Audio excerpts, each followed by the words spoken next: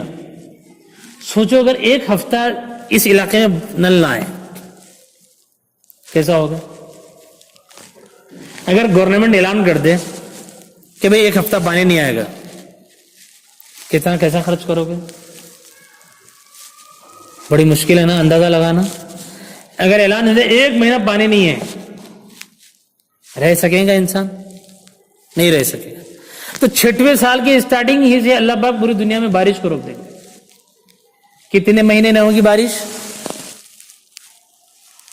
2.5 years. کتنے بھائی؟ 2.5 سال. 2.5 سال پوری دنیا میں بارش نہیں ہوگی. جب بارش نہیں ہوگی تو زمین کے جتنے کنویں ہیں اس میں بھی پانی ختم ہو جائے گا, جتنے دریا ہوں گے پانی کے وہ بھی سارے سوکھ جائیں گے, جتنی کھیتیاں ہری بھری ہوں گی وہ بھی ختم ہو جائے گی, اناج جتنا کھانے کو رہے گا وہ بھی ختم ہو جائے گا. اللہ کے رسول نے فرمایا دنیا بھر میں جتنے جانور ہوں گے وہ پیاس اور کھانا نہ ملنے کی وجہ سے بلک بلک کر تڑپ تڑپ کر مر جائیں گے. جب جانوروں کا یہ حال ہوگا تو انسانوں کا کیا ہوگا؟ انسانوں کا کیا ہوگا؟ کھانے کے لیے پوری انسانیت, پوری دنیا کھانے کے دانے کے لیے ترس رہی ہوگی, پینے کے پانی کے گھونٹ کے لیے تڑپ رہی ہوگی, بچے آنکھوں کے سامنے بلک بلک کر تڑپ رہے ہوں گے. 7.5 سال جب ہو جائیں گے, 2.5 سال اس طرح ہوں گے مکمل. آئی بات سمجھ میں؟ یہاں سے اب کیا ہوگا یہ آگے سناؤں گا, پہلے پھر ریوائنڈ کیسٹ. مہدی کون ہوں گے؟ یاد ہو گیا؟ مہدی کی علامتیں پتہ چل گئی. سب سے پہلی علامت مدینے میں پیدا ہوں گے. 2 نام حضور کے نام پر ہوگا ان کے ابا جان کا نام بھی حضور کے ابا کے نام پر ہوگا. ٹھیک ہے. پھر حضرت فاطمہ کے خاندان حضرت حسن کی نسل سے حضور کے خاندان سے ہوں گے. یہی بات سمجھ.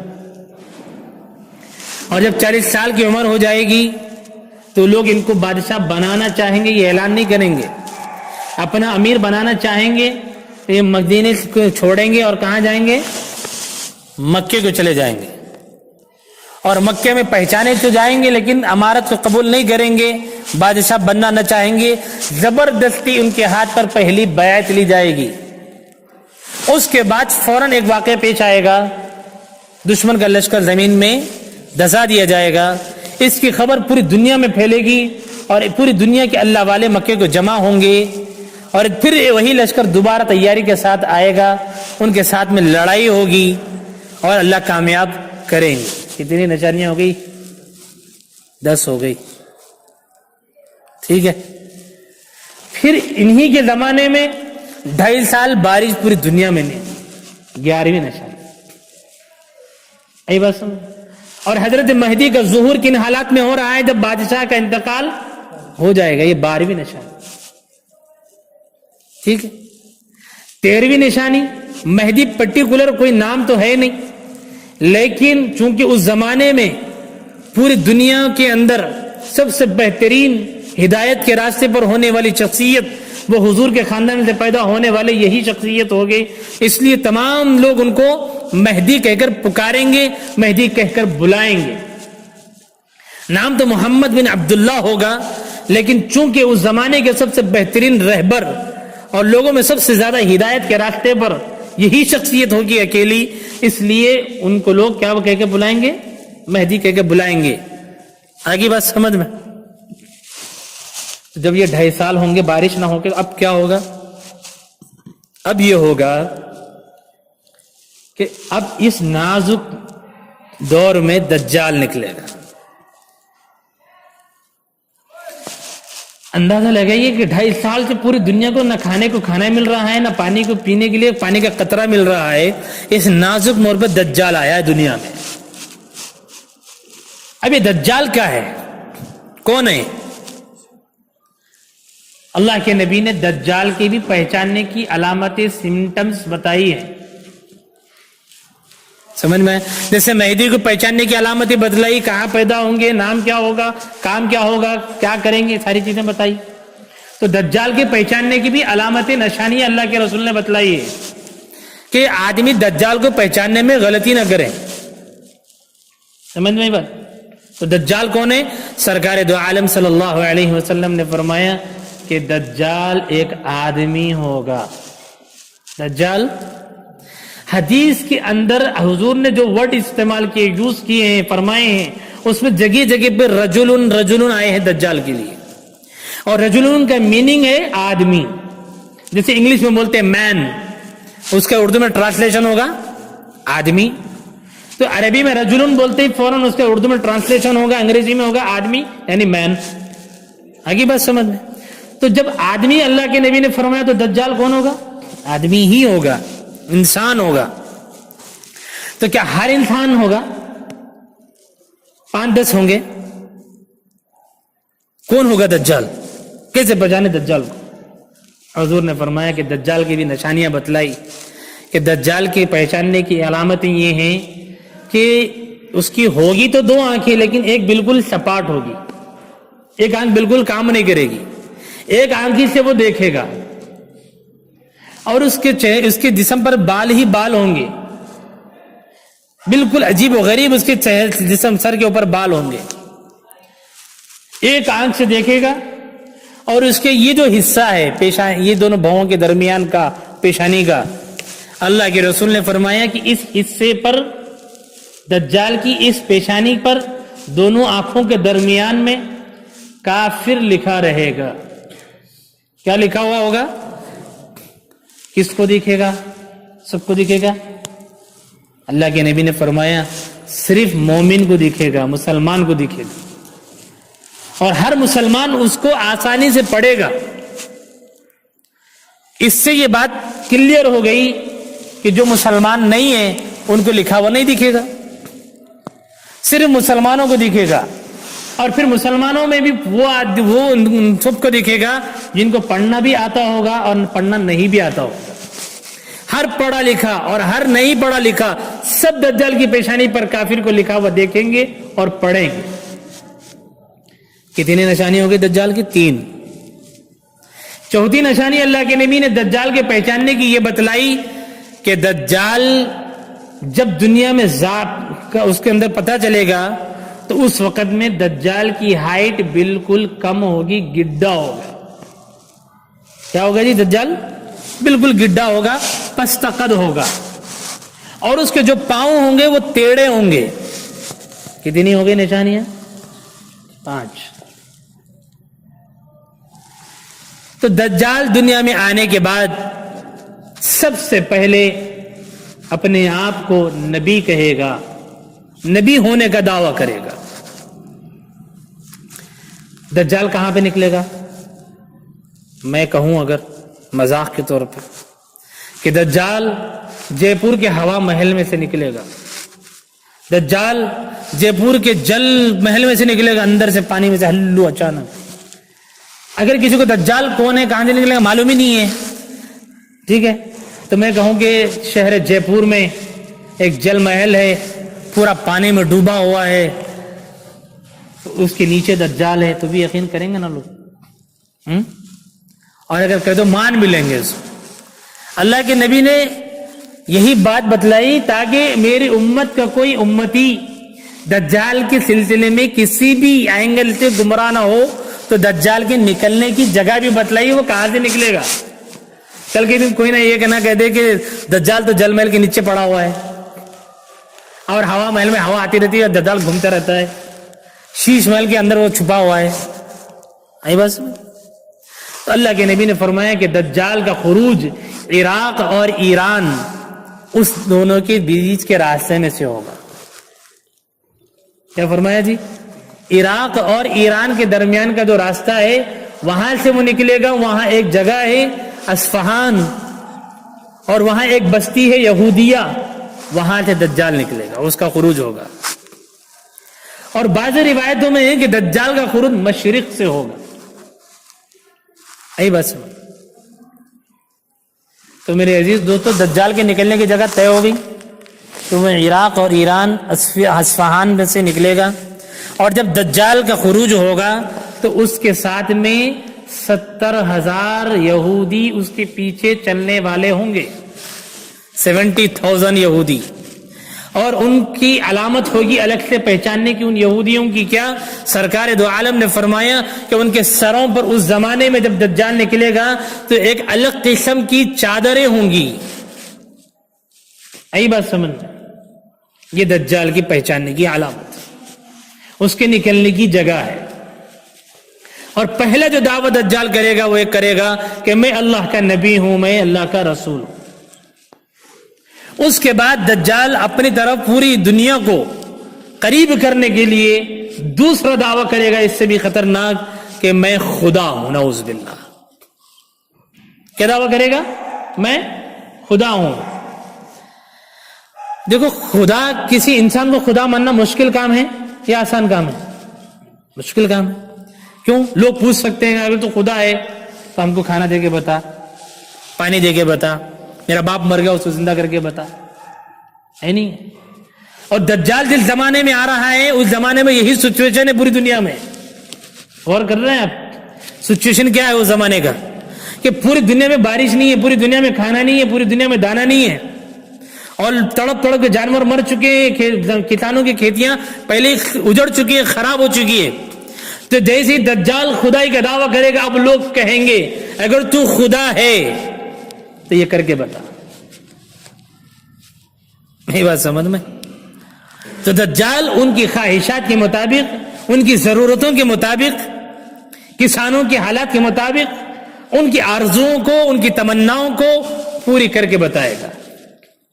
اللہ کے نبی نے فرمایا کہ دجال کھیتوں کے پاس سے گزرے گا جو اجڑ چکے ہیں، خراب ہو چکے ہیں اور کھیتی نہیں ہو رہی ہے.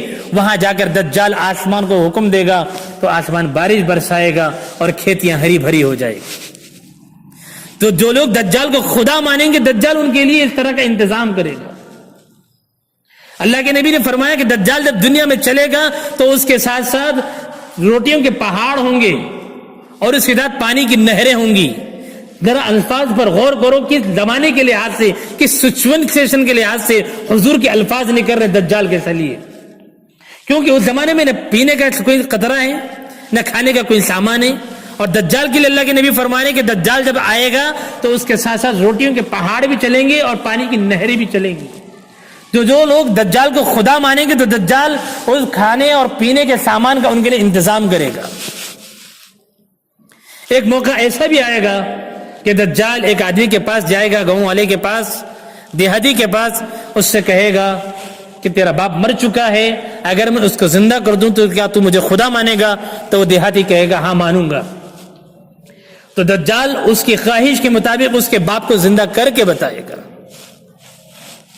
دجال کا ایک کارنامہ ہوگا کہ وہ ایک مردے کو زندہ کر کے بتائے گا.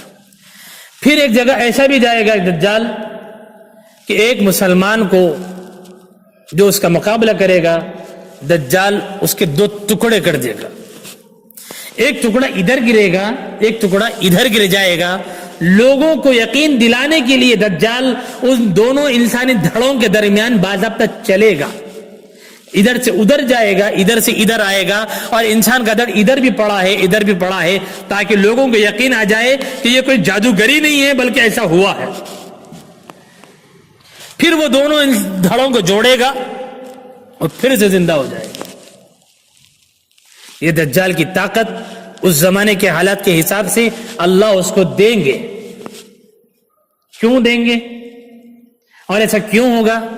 ایک طرف تو حضرت مہدی آلریڈی ہے، لیکن اس کے مقابلے میں دجال پانی کا انتظام کر رہا ہے اور حضرت مہدی کچھ نہیں کر سک رہے. دجال کھانے کا انتظام کرے گا، پینے کا انتظام کرے گا، لوگوں کو زندہ کر کے بتائے گا. پوری دنیا کو دجال اعلان کرے گا کہ وہ مجھے خدا مانے، اور دنیا کی اکثریت اور دنیا کی آبادیاں اس کو خدا ماننے کے لیے تیار ہو جائے گی. گویا وہ اس زمانے میں پوری انسانیت کا ہیرو بن کر آئے گا. ہیرو کون ہوتا ہے؟ جو لوگوں کی ضرورتوں کو پورا کرے، ہے نا.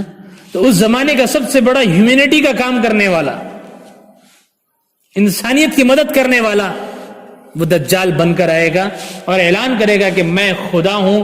تو وہ انسانیت جو 2.5 سال سے پینے کے لیے کھانے کے لیے تڑپ رہی ہوگی، بے چینی کے ساتھ اس کے پیچھے بھاگے گی اور اس کو خدا مانے گی اور تسلیم کرے گی. اور ایمان والوں کا پوری دنیا کا اس وقت میں امتحان ہوگا کہ اس جھوٹے کو جو لوگ کون خدا مانتے اور کون خدا نہیں مانتے. کافر کے لیے تو دجال کھانے کا انتظام کر رہا ہے، پینے کا انتظام کر رہا ہے. مسلمانوں کے بچوں کا کیا ہوگا جی؟ قربان جائیے ہم سب کے پیارے اور آخری نبی محمد رسول اللہ صلی اللہ علیہ وسلم پر ایسی زبردست بات ارشاد فرمائی اور ایسا حوصلہ دیا اور ایسی بات فرمائی کہ جس سے ہم جیسے نوجوانوں کے ایمان کو تازگی ملتی ہے اور ہمارا اپنے اسلام پر، اپنے مذہب پر یقین بڑھ جاتا ہے کہ ہمارے مذہب کوئی کھوکھلا مذہب نہیں ہے. ہمارے مذہب کی بنیادیں اور اس کا فاؤنڈیشن کسی کھوکھلی بنیادوں پر نہیں رکھی گئی. ہمارا یقین، ہمارا تعلق اس خدا سے ہے جو پوری کائنات کا رب ہے اور پانی کے اندر، سمندروں کے اندر جینے والی مخلوقات کو کھانے کا انتظام کرنے والا رب ہے. ایسے اسلام سے ہمارا تعلق ہے. اللہ کے نبی نے فرمایا ایسے نازک ترین دور میں جب کھانے کو کھانا نہ ملے گا، پینے کو پانی کا قطرہ نہ ملے گا اور دجال کو مانے بغیر کسی کی بھوک نہیں مٹے گی اور کسی کی پیاس نہیں بجھے گی، اس موقع پر مسلمانوں کی غذا اللہ کے رسول نے فرمایا جو لوگ اللہ کو یاد کر لیں گے، اللہ کا نام لیں گے، اللہ کا ذکر کریں گے، اللہ اس ذکر کے بدلے میں ان کی بھوک کو بھی مٹائیں گے اور پیاس کو بھی بجھائیں گے. سبحان اللہ. اللہ کا ذکر کرنا یہ پورے مسلمانوں کے لیے کافی ہو جائے گا. آیا اس لیے اپنے آپ کو ذکر کا، اللہ کی یاد کا عادی بناؤ. دوستو تم کوئی معمولی ہستیاں نہیں ہو، تم کوئی چھوٹے بچے نہیں ہو، تم اسلام کے وہ جیالو جس سے اسلام پنپا ہے. اسلام کی تاریخ اور ہسٹری پر اگر نظر ڈالو، سورہ کہف کو دیکھو، جن نوجوانوں کا اللہ نے قرآن میں تذکرہ کیا ان کی عمریں کوئی 50 سال 85 سال 80 سال کی نہیں ہے. وہ تو نوجوانی کے عالم میں انہوں نے اسلام کو ایکسپٹ کیا تھا اور وقت کے بادشاہ کا مقابلہ کیا اور غار میں ایمان کو بچانے کے لیے چلے گئے. وہ کون تھے؟ وہ تم جیسے نوجوان تھے. نوجوانوں نے اسلام کا کام کیا، اسلام کو اپنا خون دے کر اسلام کی بنیادوں کو مضبوط کیا ہے. تو کوئی آپ اپنے آپ کو کوئی معمولی نہ سمجھو، ہم کیا کریں گے؟ ارے تم ہی ہو جس سے اسلام کو سربلندی ملی ہے. بہرحال تو دجال اس طریقے سے پوری دنیا کو اپنے خدا کی دعوت دے گا، اپنی خدائی کی طرف بلائے گا. اور دجال پوری دنیا کا چکر لگائے گا. 40 ڈیز دجال دنیا میں رہے گا. اور اللہ کے رسول نے فرمایا کہ اس کا جو پہلا دن ہوگا دجال کا وہ 1 ایئر کا ہوگا، سیکنڈ ڈے 1 منتھ کا ہوگا، اور تھرڈ ڈے 1 ویک کا ہوگا. باقی 37 ڈیز نارمل ڈیز کی طرح ہوں گے. پھر آپ کو ایک سوال آ جانا چاہیے کہ مولانا صاحب دجال کا پہلا دن اگر 1 سال کا ہوگا، نمازیں کتنی پڑھیں گے؟ جب سوال صحیح کہ غلط ہے؟ ہاں، دجال کا اگر ایک دن 1 سال کا ہوگا، نمازیں کتنی پڑھیں گے؟ یہی سوال صحابہ نے حضور سے پوچھا کہ اللہ کے نبی پھر نمازوں کی کیا کیفیت ہوگی ہمارے؟ اللہ کے نبی نے اس کا جواب دے دیا، اندازہ کرتے جانا، نماز پڑھتے جانا. معلوم یہ ہوا کہ احساس ہوگا وقت کے گزرنے کا. تو جیسے جیسے وقت گزرے گا کیلکولیشن کرنی ہے، اس کے مطابق فجر بھی پڑھنی ہے، ظہر بھی پڑھنی ہے، عصر بھی پڑھنی ہے، مغرب بھی. تو اس طرح 1 سال کی نماز ہی اسی 1 دن میں پڑھنا ہے. یہ ہم نہیں کہہ رہے بھائی، یہ تو اس دن کا خاص دن ہوگا. وہ تو خاص دن کے لیے خاص حکم بھی اللہ کی طرف سے ایسا کرنا ہے. آگے بس سنو. پھر دجال جب پوری دنیا کو اپنی طرف بلا رہا ہوگا اور یہ میسج دے رہا ہوگا کہ میں تو پوری دنیا کا ہیرو ہوں اور میں تمہارا خدا ہوں، اس کو لوگ خدا مانیں گے. پوری دنیا کے اندر یہ فتنہ پھیل جائے گا. اس دجال کو ختم کرنے کے لیے اللہ پاک حضرت عیسیٰ علیہ السلام کو دنیا میں آسمان سے بھیجیں گے. عیسیٰ علیہ السلام کون ہے بھائی؟ لمبا چل سکتا ہے نا؟ ہاں، کوئی جلدی تو نہیں ہے، مجھے تو کوئی جلدی نہیں ہے، ٹھیک ہے؟ کیونکہ میں یہ چاہ رہا ہوں کہ اب آیا ہی ہوں تو تھوڑی ڈیٹیل کے ساتھ لے کر چلو. تو جلدی ہے، بلا تکلف، کوئی مسئلہ نہیں ہے. تو حضرت عیسیٰ علیہ السلام کون ہے؟ قرآن مجید نے حضرت عیسیٰ کا جو انٹروڈکشن کرایا ہے وہ میں ہلکا سا آپ کو دے دوں. قرآن مجید یہ کہتا ہے ان مثل عیسیٰ عند اللہ کمثل آدم، کہ عیسیٰ علیہ السلام کی مثال دنیا میں ایسی ہے جیسے آدم علیہ السلام کی مثال ہے. حضرت آدم علیہ السلام کے ابا کا نام کیا ہے؟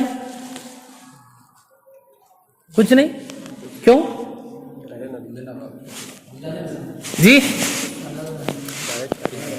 ارے حضرت آدم کے ابا کا نام کیا ہے؟ نہیں تھے تو پھر کیسے آئے؟ ہاں شاباش، ویری گڈ. حضرت آدم کے ابا ہی نہیں ہے. کیوں؟ وہی دنیا کے پہلے انسان ہے. تو حوا کے ابا کا نام کیا ہے؟ حضرت حوا کے، وہ بھی پہلی عورت ہے، اس کے بھی ابا کوئی نہیں، امی کوئی نہیں. آگے بات سمجھنا ہے. تو اب قرآن مجید کو دیکھو، قرآن یہ کہتا ہے کہ حضرت عیسیٰ کی مثال حضرت آدم کی طرح ہے. کیا مطلب؟ جیسے آدم علیہ السلام کے پیرنٹس نہیں ہیں، لیکن یہاں پہ حضرت عیسیٰ کو کیا کرے اللہ پاک؟ عیسیٰ آدم کی طرح ہے، کمپلیٹ نہیں. طرح ہے کا مطلب کچھ ہے کچھ نہیں ہے. تو کچھ ہے کچھ نہیں ہے، امی ہے ابا نہیں ہے. عیسیٰ علیہ السلام کی امی تو ہے، ابا نہیں ہے. اس لیے اللہ کہہ رہے ہیں ان مثل عیسیٰ عند اللہ کمثل آدم، کہ آدم حضرت عیسیٰ کی مثال ایسی ہے جیسے حضرت آدم کی مثال ہے. تو سب سے پہلی بنیادی بات کیا ہو گئی کہ حضرت عیسیٰ کے ابا نہیں ہے، صرف امی جان ہے. امی کا نام کیا ہے؟ مریم علیہ السلام. آگے بات سمجھ میں. جیسے حضرت مہدی کا اوریجنل نیم ہے محمد بن عبداللہ المہدی، اور ان کا جو نک نیم ہے یا ان کا جو لقب ہے وہ مہدی ہے. اسی طرح حضرت عیسیٰ کا اصل نام عیسیٰ ہے، اور جو سن آف ہوتا ہے، یہاں پہ باپ نہیں ہے تو ان کے سن آف کون ہے؟ ان کی ماں ہے مریم. اور ان کا جو لقب ہے وہ کیا ہے؟ مسیح ہے. کیا ہے جی؟ مسیح ابن مریم. آگے بات سمجھ میں. حضرت عیسیٰ کے نانا جان کا نام کیا ہے؟ پارے 3 میں اللہ نے اس کا ذکر کیا، مریم ابنت عمران، مریم بنت عمران. کیا پتہ چلا؟ حضرت مریم کے ابا کا نام عمران ہے، تو حضرت عیسیٰ کے نانا کا نام کیا ہوا؟ عمران. حضرت عیسیٰ کے دادا کا نام کیا ہے؟ نہیں ہوگا. کیوں نہیں ہے بھائی؟ ابا نہیں ہے تو دادا کیسے رہیں گے؟ آگے بات سمجھ میں. تو حضرت عیسیٰ کے نانا کا نام عمران ہے. حضرت عیسیٰ کے خالو کا نام کیا ہے؟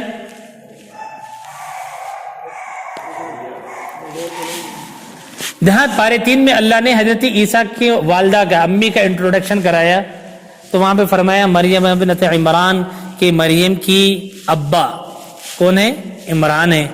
اور جب یہ حضرت مریم بڑی ہوئی اور جب بیت المقدس کی وہ خدمت کرتی تھی، اور اس وقت میں ان کا جو کھانے کا، غذا کا جو انتظام تھا، حضرت مریم کا جو پرورش ہوئی، ان کا حال یہ تھا کہ وہ مصلی بچھاتی، دعا کرتی اور اللہ سے کھانا مانگتی، تو اللہ ان کے کھانے کے لیے انتظام کر دیتا.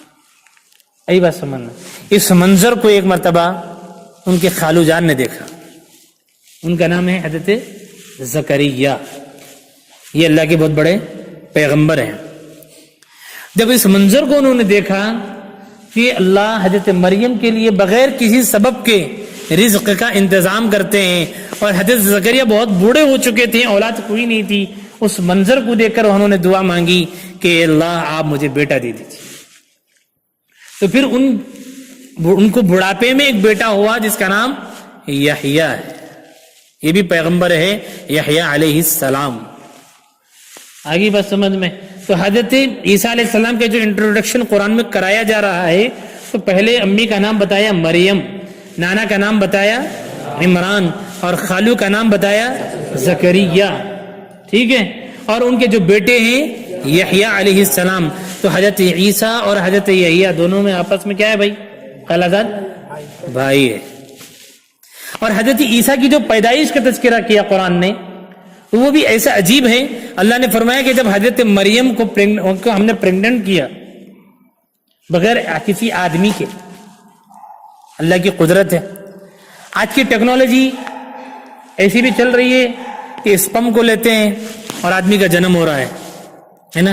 یہ جب انسانوں کے حال کی قدرت میں اللہ نے یہ طاقت رکھی ہے، انسانوں کے بس میں اللہ نے اس کو عقل دی اور یہ کام ہو رہا ہے. وہ تو خلاق ہے، پوری دنیا کا پیدا کرنے والا ہے. اس کے لیے کسی انسان کو بغیر باپ کے پیدا کرنا کیا مشکل ہے؟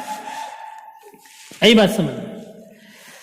تو حضرت مریم کو جب اللہ نے حمل دیا، پیٹ بڑا ہو گیا، پریگننٹ ہو گئی، تو ان کو کوئی درد نہیں ہو.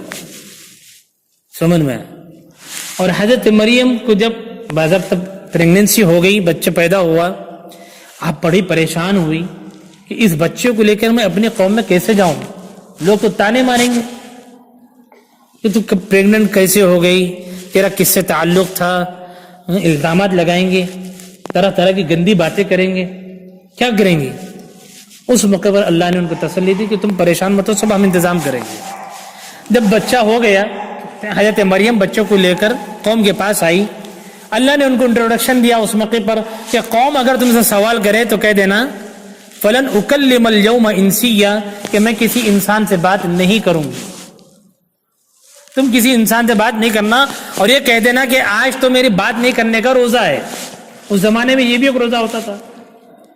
حضرت مریم نے یہی کہا اور اشارہ، اور اللہ نے فرمایا کہ جب تم سے سوال کرے تو کہہ دینا کہ میں تو بات کرنے کا روزہ رکھ چکی ہوں، بات نہیں کروں گی. اور زیادہ سوالات ہو تو کیا کرنا؟ اشارت الی، یہ پیدا ہونے والے بچے کی طرف اشارہ کر دو. وہ لوگ تم سے کہیں گے بچہ کیسے بات کرے گا، اس کے بعد ہم دیکھ لیں گے. ایسے ہی ہوا.